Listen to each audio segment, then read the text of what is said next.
আল্লাহর কসম লাগে কথাগুলো শুনে যাবেন। দুনিয়াতে থাকা অবস্থায় যারা আখিরাতে বাজার করলো না, সওদা করলো না, পরকালে তাদের কি উপায় হবে সেই চিন্তা যারা করলো না, তাদের মতো হতভাগ্যই দুনিয়াতে আর কেউ নেই। আজরাইল কিন্তু ঘুষ নেয় না। আমি অনেক টাকা গান করতে করতে অনেক টাকার মালিক, বাড়ি গাড়ি সবই আছে, যদি বলি যে আপাতত আমার গাড়িটা নিয়ে যান, আমাকে কয়েকটা দিন সময় দেন, মানবে? কারো কথা মানবে? মৃত্যুর কথা যে মানুষ দিনে 5 বার স্মরণ করে সে কোনো ভুল কাজ করতে পারে না। একবার স্মরণ করে দেখেন, আপনি মরে গেলে আপনার সঙ্গে কে যাবে?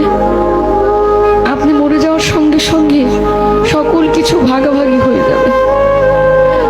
আপনি মরার সঙ্গে সঙ্গে আপনার ব্যাংকে কি আছে সেটা নিয়ে আপনার সন্তান, আত্মীয় স্বজন সবাই একটা হইচই লাগাই দিবে, কিন্তু আপনি যে কোথায় যাবেন সেই চিন্তাটা কেউ করবে না।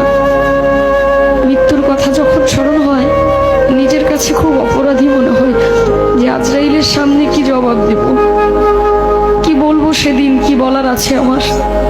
কিন্তু মালিকের কাছে একটাই চাওয়া, আমার নবী করিম সাল্লাল্লাহু আলাইহি ওয়াসাল্লামের কালেমা যেন আমার এই জবানে জারি হয়, আমি যেন মৃত্যুর সময় বলতে পারি কালেমায়ে তাইয়্যিব লা ইলাহা ইল্লাল্লাহু মুহাম্মাদুর রাসূলুল্লাহ সাল্লাল্লাহু